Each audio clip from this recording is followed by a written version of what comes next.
Hello, Leeds United fans. It's another update. It's a wet, windy day here in Scumland, but we are discussing Leeds United's transfer bits. And the reason I'm here, everyone, is because there's been a little bit of an update regarding the Whites. I have just finished a podcast, which you guys can check out very, very soon. It will be live on the Patreon. There will be bits of it as well on the main channel, but on the Patreon, it'll be the bulk of it. It's going to be a championship-ready podcast as well, so I think you guys will enjoy it a little bit more. It's talking about the general sphere, the playoff picture, all this sort of good stuff, the automatics.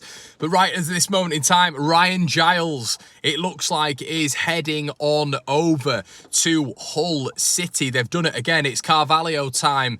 Hull City have managed to secure the services of Ryan Giles, it looks like. And there's an obligation at the end of it for a £4.25 million agreement, which is staggering, to be honest with you. It's one of those where you're like, wow. I mean, 4.25 million quid, it's absolutely nothing. It's a drop in the ocean for a player of that quality, a player who's done so well at Middlesbrough last season, a player who Hull City took a chance on in the Premier League in terms of maybe he was going to feature, maybe he was going to be a part of this.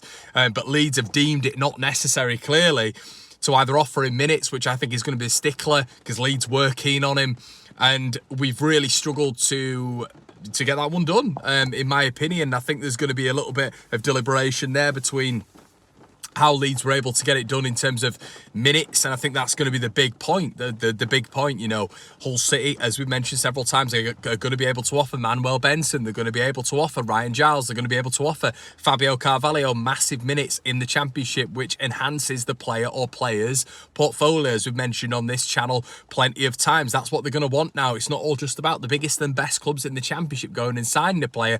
These players in their short football careers need minutes. They need to advertise themselves on the best stage, and in the Championship, I don't really know. I always was of the thought process that it's very, very dependent on the best sides, the biggest and best sides, but it's becoming quite evident at this moment in time that if Hull as a club are able to turn round to someone like one of those three players and say, look, we can offer you a potential playoff picture, we're only a point off it, and we can also offer you minutes, you are going to make a difference. Look at what we've just done with Fabio Carvalho, who's getting minutes, he's already scored.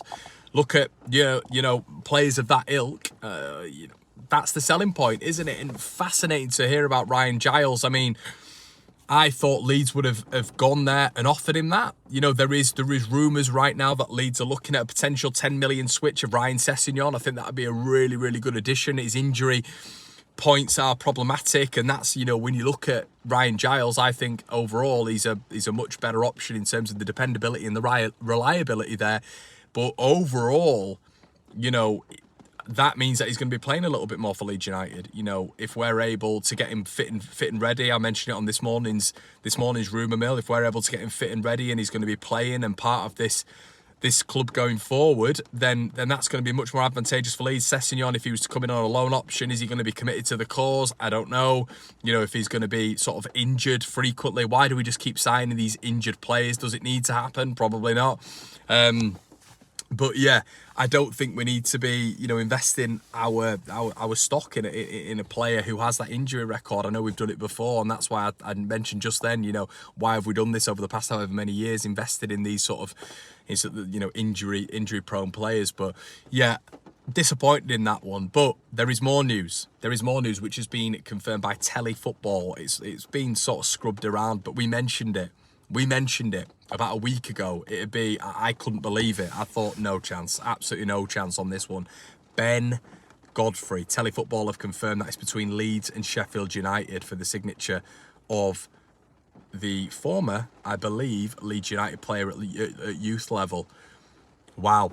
I mean, this would be a top signing. You know, the big thing we've got with this one, the big plus that Leeds have got is, I'll let you guess it, it's Daniel Farke. This is the big thing, because he's worked with Godfrey before, he's had success with Godfrey before. It's arguably been Godfrey's best moment in his career with Daniel Farke and Norwich City. That would be the signing of the window. I mentioned Ben Davies would be the signing of the window. This calibre of Ben Godfrey, I've always loved Godfrey from afar. I think his athleticism, his aggression, he's a real aggressor, and he's a winner. He's a born winner. We saw it in that Norwich side, not just at Ellen Road, but he's got a real high football IQ, and it's not just on the pitch. I think he is a excellent talker. If you ever heard him interviewed, and I think, you think of that in the changing room. It's almost managers within the changing room at this point. Leeds need defensive additions. We know that. I think that would be the addition of the window. If you're able to get Ben Godfrey in, but once again, I don't know. How do we offer him it? What do we say? Pascal's coming back. He's going to fit into that structure. Can we say to Ben Godfrey, you'll be on that right-hand side?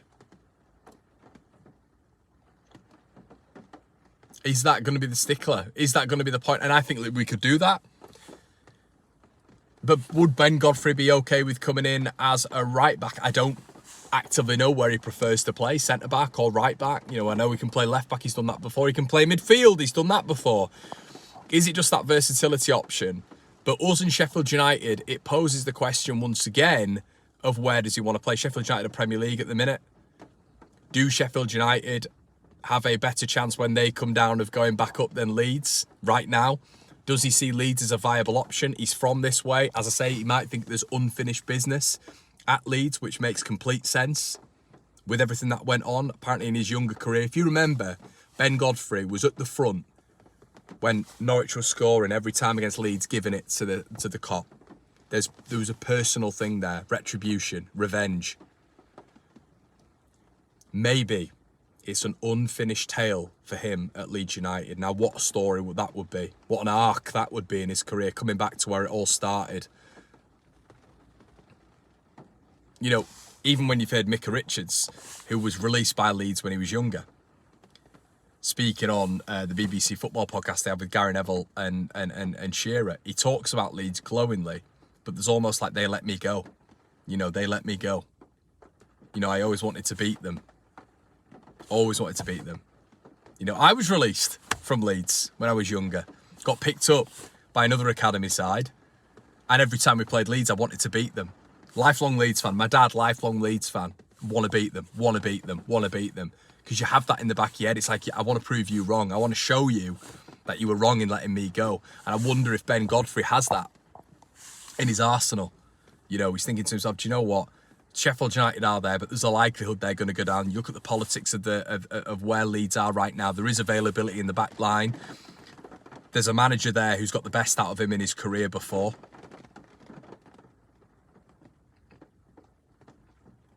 There's game time in defensive positions, left back and right back.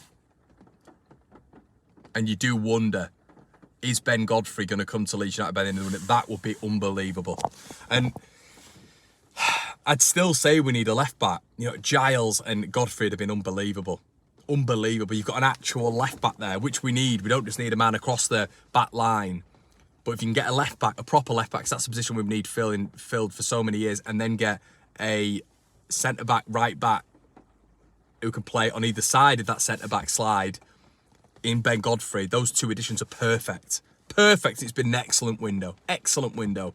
We're now not going to get Giles. I do wonder if they're still in for a left-back. The Sessegnon link is going to be interesting. It's going to be more interesting as well because a lot of the talk around Spence was that he'd get caught out of position. Ryan Sessegnon gets caught out of position a lot. He's a wing-back, as Spence was. He's a wing-back. He will get forward and he'll get caught.